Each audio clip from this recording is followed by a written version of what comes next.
Namaskar. Hello and welcome to PGurus channel. I'm your host Sree Iyer. This is a special transmission. I normally get a monologue done at 6 a.m. Today I had so much work that I decided that I will go live because there is so much work to be done and presented in front of you. So a small request to all of you, please like this video, and if you have not subscribed to our channel, do subscribe to our channel.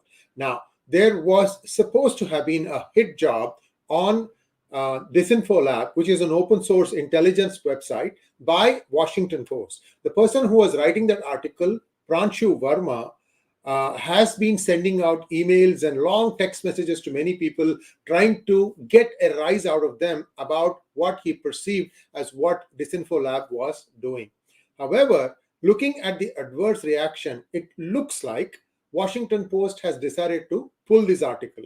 In other words, not publish it. Why do I say that? Well, if it doesn't happen in the next few hours, think that perhaps people went back and looked at it and said, wait a minute, this is not something that you want to write and publish because there is no substance in this article. Be that as it may, we want to take a look at who this individual is. He is a tech writer for Washington Post, and occasionally he writes pieces on India. His name is Pranshu Verma. And every article that he has written about India has been an anti-Modi, anti-India, anti-Sanatani piece. I don't know where these sepoys come from. Guys, these are like despicable. That's all I can say. Anyway, that's just my personal opinion. What he does for a living is his business entirely.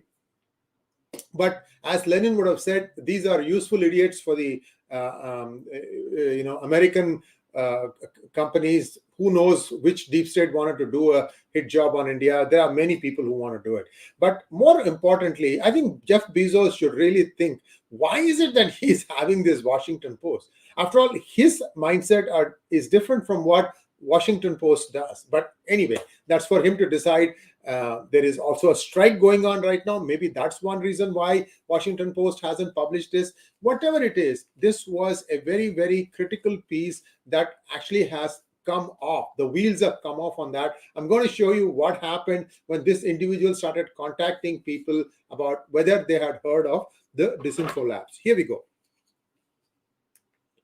So, hitman hired by Goliath to do dirty job. If you look at Washington Post's tagline, the tagline says, democracy dies in darkness. Now, DisinfoLab, being mischievous, they decided to change that. It says, war lives in broad daylight. So they were basically saying that Washington Post itself gets most of its data from, from various sources in the government, plus perhaps the CIA, the Pentagon, who knows? But there is, it is left for your imagination as to what they think there is.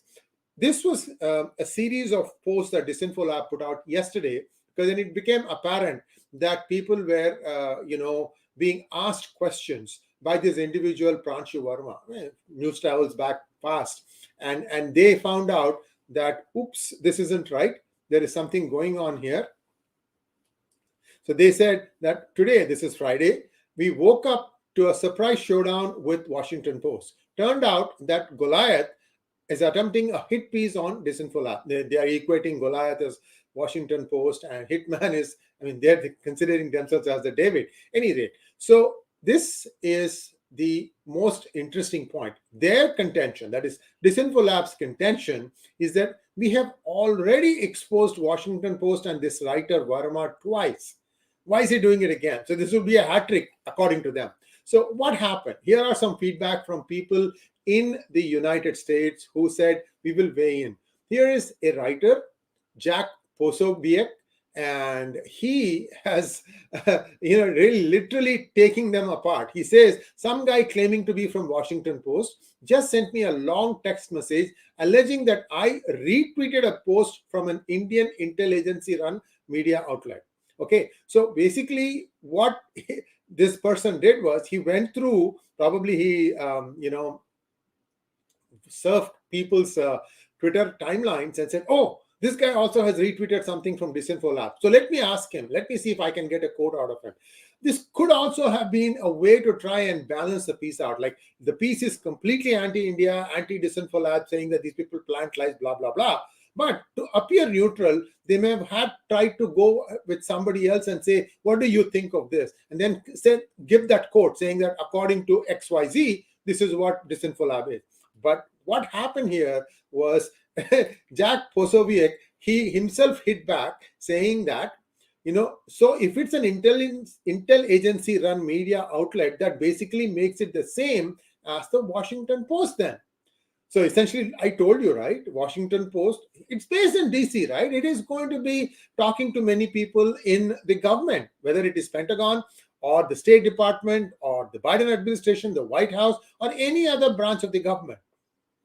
So this is what he's saying. So what is it that you find objectionable about DisinfoLab when you yourself are doing the same thing?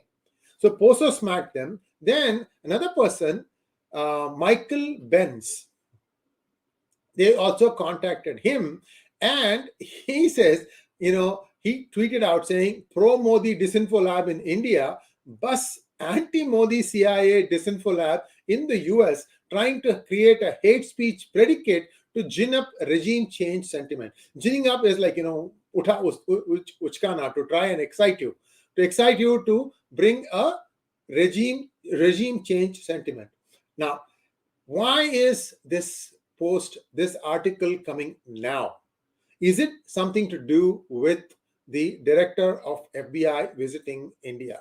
Now, as far as the director's visit to India is concerned, I can think of a few reasons why he might be going. Remember, FBI deals with intelligence within the country of United States. CIA deals with it outside.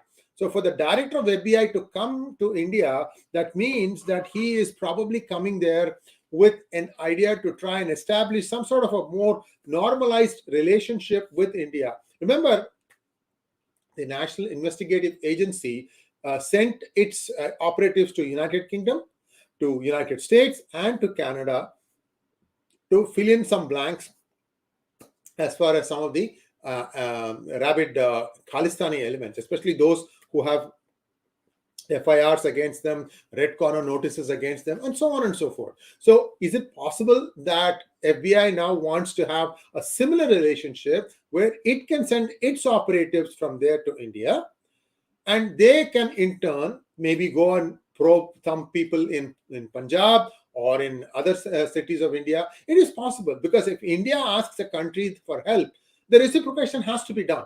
So it's possible that that's what he is there for. And I can think of two, really outstanding things that are happening now that might be having the FBI concerned. I told you that the consulate building, no one has been arrested. On the other hand, November 22nd, the NIA arrested a few people in Pune as well as in Punjab in connection with that. So clearly, FBI may be thinking, well, maybe I'm not able to solve this problem. Maybe India has more intel. Let me go and find out. And to establish some sort of a way where the United States operatives from FBI can come to India and gather some intelligence. Two challenges, again, for FBI. One is the drug running related stuff.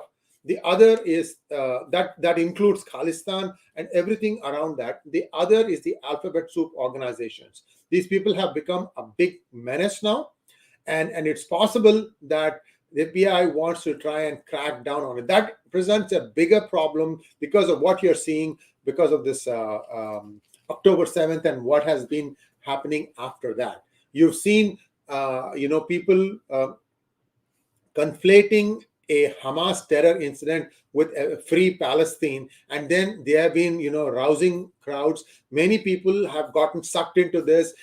People talk about, how it's an open prison. Gaza is an open prison. People don't understand that Gaza is an open prison because Hamas made it to be that. Israel has completely stopped governing Gaza since 2007. For 16 years, Hamas never allowed any election to take place. Once they occupied power, they killed off all the Fatah-related political organizations, and they have occupied this power. They don't want to let go. And it is a brutal regime for the Gazans.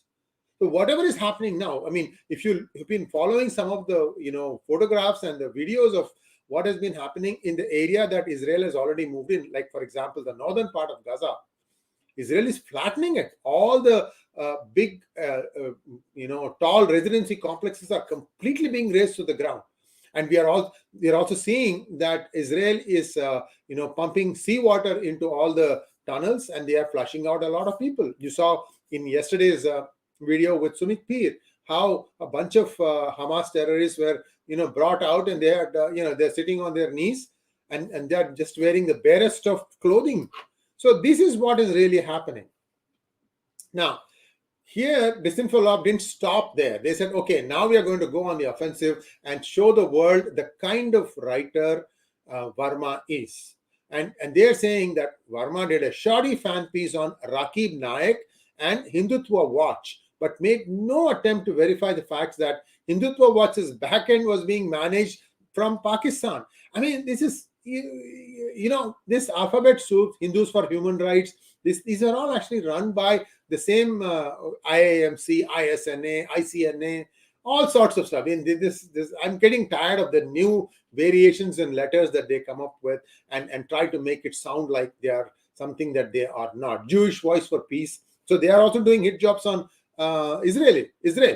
So I am clear that there is something big brewing in the FBI. They are concerned about something, and perhaps that is the reason why the director is here. He may want to meet with the CBI chief. He may want to meet with the NIA. He might be meeting with the NSA, Ajit Doval also. Who knows? He might even be meeting with Dr. S. Jaishankar.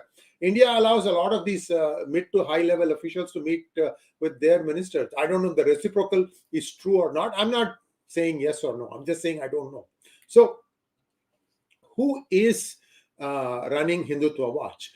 The technical backend of, I think I've already covered this once before in another hangout. The technical backend has been managed by a guy called Adil Kayani, and it is called Global Village Space. Now, when you go back and look at that big grid that I've done, where I was trying to equate Equality Labs as having been also inspired from these people. And what does Equality Labs do? They try to come up with a common caste theory, critical caste theory, similar to critical race theory, and they want to start a company, and they want to make money by selling all the other Fortune 500 companies how to implement caste discrimination law. Now they have fallen flat on their faces. I hope somebody sues the heck out of EL. They don't deserve to exist as a company. But anyway, it's going to take some time before people get roused enough to go after companies like EL. They're frauds. That's all I can say. I've been saying this for a long time. Now, PMLN is what? Pakistani Muslim League Nawaz Sharif. Now, they are also part of the Pak establishment, Operation Tupac. That's an article that you can go to DisinfoLab, DisinfoLab.org, and you go and look on Operation Tupac, and you'll get the information on that. Also, Hindutva Watch is owned by 𝗣𝗚𝗍𝗍𝗫 of Two Circles, another name that �2circles.net. So here, this is what he's saying, that Verma's piece on 𝗣𝗚𝗍𝗍𝗫 had a serious set of mistakes. So, 𝗣𝗚𝗍𝗍𝗫, a Kashmiri Muslim journalist hiding in America, is ready to bring his data project out of the shadows. This came on January 16th this year, titled Tracking Rising Religious Hatred in India from Half a World Away. These buggers, I'm telling you, lowlifes, that's the only way I can say. 30 years they have genocided Hindus in Kashmir Valley, and then somehow they think they can string together a few words and become journalists, and then go and spew venom from sitting halfway across the world, and thinking that somebody is going to give them a gloss piece that will make them look like they are a very credible journalist. So this is what happened. Verma also claimed that 𝗣𝗚𝗍𝗍𝗫 had founded Hindutva Watch. However, in his own story, he claims that someone gave the domain of Hindutva Watch to Naik after he shifted base to the US. I wonder who that someone is. Well, hint, hint, hint, hint. Adil Kayani. There you go. So he's already saying that Naik got this thing after he moved to US. Some anonymous activist, they must be. Well, we know which is that anonymous activist. Then Verma forgot to square the circle. TwoCircles.net. That's what he's hinting there. All right. So now what they also did was that they wrote a really nice puff piece about 𝗣𝗚𝗍𝗍𝗫, and money can be easily found, guys. Qatar, which has been funding a lot of money. By the way, there is a big brewing scandal about Qatar and its World Soccer Organization and the number of people it tried to bribe in the European Union, and how some people have been caught with cash in their apartments. So that piece I will do in a couple of days' time, because that is still gathering momentum. It's a very fascinating piece. Qatar just basically bribes people and gets them to make them bigger than what they are, nicer than what they are, kinder than what they are. But I think things are going to come to a halt very, very fast. Anyway, that's my prediction. So what did Verma's story do? It was a desperate attempt to paint rising hatred in India, and one of the evidences he has quoted is the DOTO, D-O-T-O database. Now, DisinfoLab says that DOTO was fabricating numbers of atrocities on minorities in India. Now, the problem is, once DisinfoLab exposed DOTO, it revised its database and then completely deleted it. I'll just in a few slides from now, you will see what happened to DOTO Limited. Now, there was another website called Citizens Religious Hate Crime Watch. It was a data tracking project also operating on a similar mission, but it shut down in 2019 without explanation. See, what happens is, to say the truth, to tell the truth is easy because you know what happened. But if you want to fabricate lies, that has a very special skill set requirement. You have to plant a lie here, plant a lie there, plant a lie another place, and you have to, weave them all into one plausible story, because you would have one fact. And around that fact, you will start fabricating all these things. But the Sutradhar, the person who puts it out, has to know a lot of things, a lot of balls up in the air, where everybody has to be consistently lying. And once the lie gets caught, the entire edifice just collapses.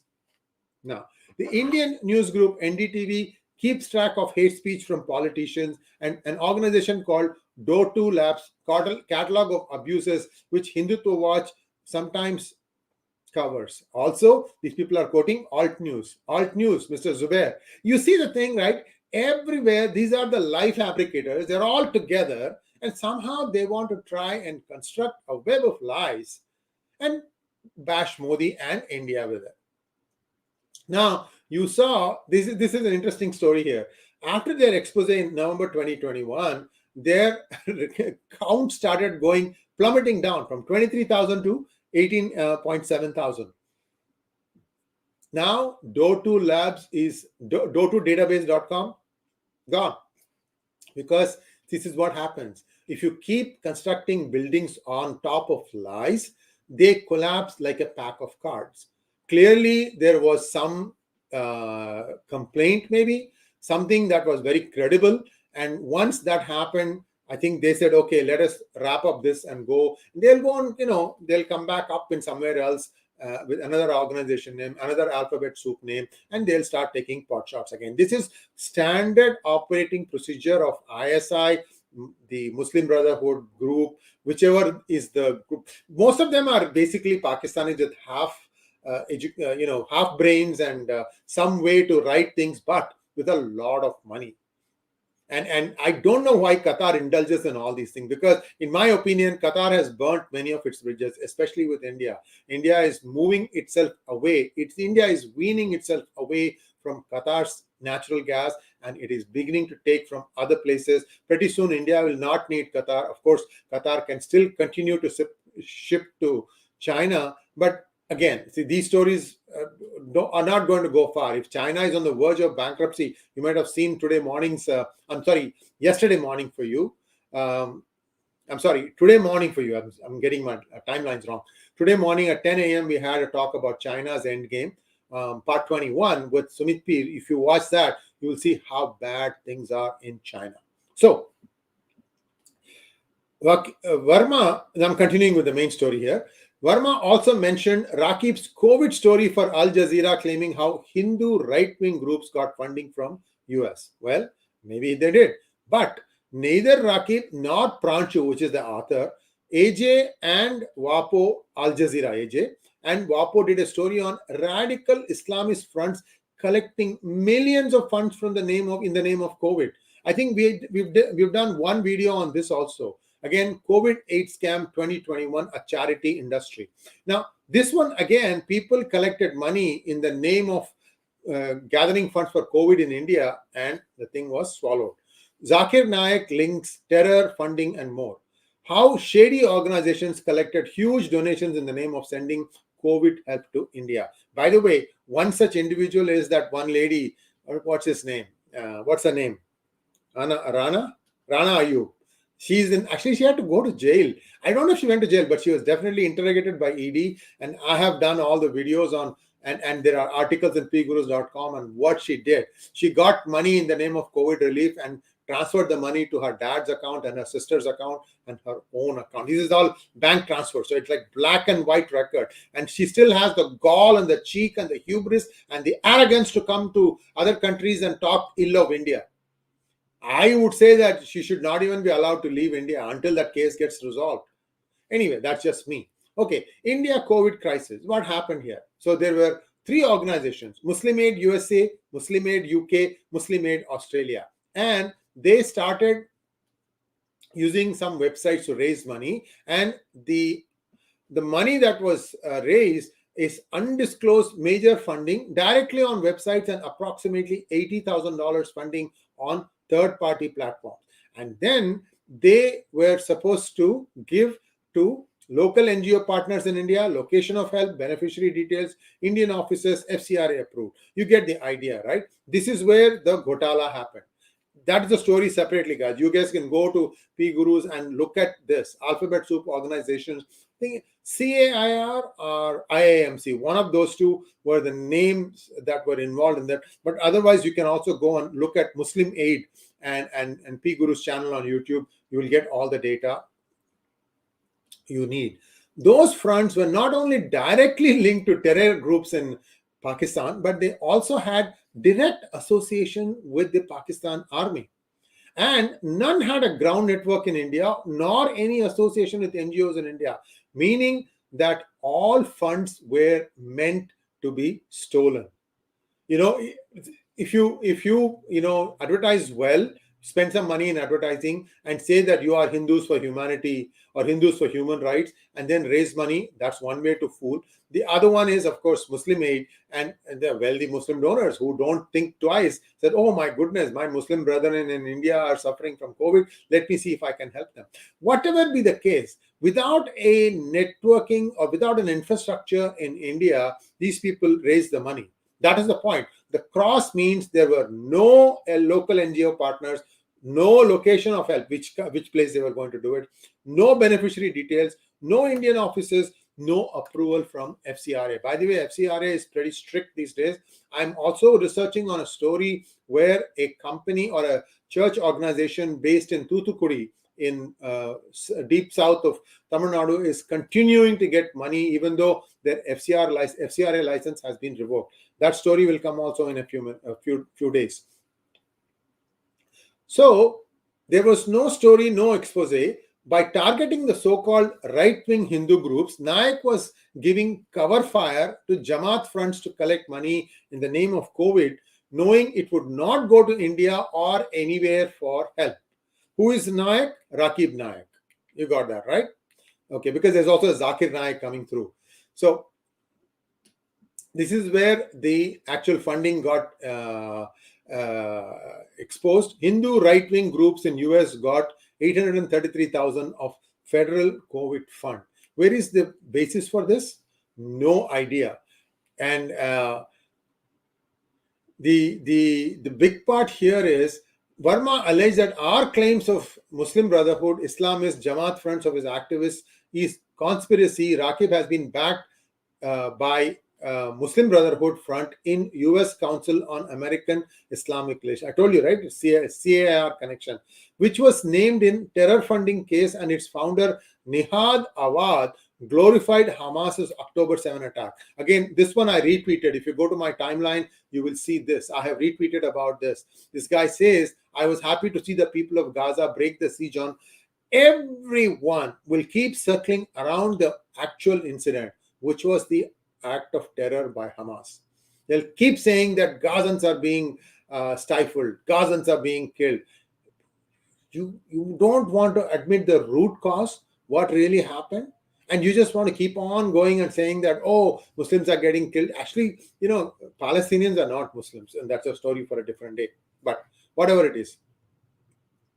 So there are a lot of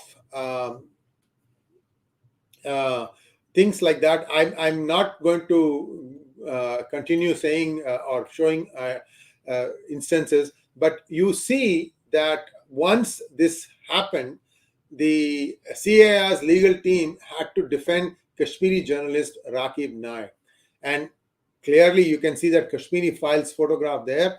They wanted to somehow see the Kashmiri files has really touched a raw nerve because it exposed all the untruths, and now many people, especially in the offices of the West, government officers, they who have watched this thing, they're saying this is the truth. How come so much happened and you guys keep saying that it is the Hindus who are attacking the Muslims? Because you can go to Kashmir Valley today, there's hardly one or not even 1% Kashmiri Pandits left there. So the truth doesn't add up. A lot of things around Kashmir has been proven to be white lies. And this is where the credibility has become a problem for many of the organizations that are propped up by Pakistan or Muslim Brotherhood. They want essentially to have India, have some sort of a fire burning somewhere. And they just want to change the setting from low to sim to high to medium, whatever the case is. And they are seeing that that fire is not getting ignited now. There was a WaPo editorial board thought amplifying 𝗣𝗚𝘅 that they actually made a really nice puff piece, and I'll show you some of the things. Multiple scenic locations, as if he has been, targeted and discriminated against, which is why he had to leave for the US. What beats me is this is 99% Muslim, Kashmir Valley. So whatever is the story that he has given, it's all fabricated lies. And one thing, if you commit immigration fraud, the US Immigration and Naturalization Service can send you back. It's a lifetime thing. There is no 5-year limit or something like that, after which the statute limitations run out, that you can't catch them. For life, if you lie on your green card application, if you are caught on that lie, you can be deported. This has happened before. People who were in their 80s got deported back to stand trial for a crime that they committed somewhere because they wanted to hide from that. They escaped to US and then tried to become something else. And so you get the idea, right? So the job that Verma has is a tech journalist, but he does tech stories except when he is targeting India. In that, he's always anti-India. Now, what is going to happen next? Is the story going to come out? We will know, because right about now, it's time that the FBI director would have landed in New Delhi. He might be getting ready to meet with different officials, and they might have wanted to put some pressure on India by getting the story published. Like, for example, today, Sunday it publishes, then, Sunday evening in India, but, all the official networks would have been alerted. Oh, look, Washington Post has written this hit job on you guys. Watch out. FBI director is going to come. He's going to be talking about it. But now, since that article hasn't come, even if it comes like right now, right, it might be a little too late because India is 13 hours ahead. And right now, India is 7:30 in the morning. I think it is too late for Washington Post to put that story out. I mean, so I'm only guessing that the story has been pulled. Why? Because it was full of lies. This is all I have for you today. And I'm looking to see if you have any questions. I don't think. How are you doing? There's only one question here.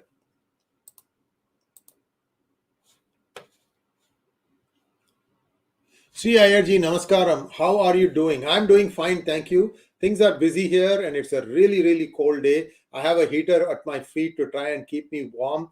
It's extremely cold. Temperature is 50 degrees. In the mornings, it's even colder. So other than that, it's winter now, and there's a system, low pressure system over Northern California. It's raining a lot in those places. It's not raining where I am, but it's very cold.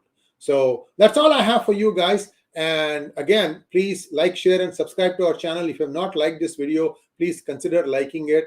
I would like to see as many people take a look at this as possible, because I'm just observing it like a third party. What is happening here? What is the reaction and how things are playing out in India? So there will be more revelations about this FBI director's visit to India. That will come in the days and weeks to come. Thanks for watching. Again, namaskar.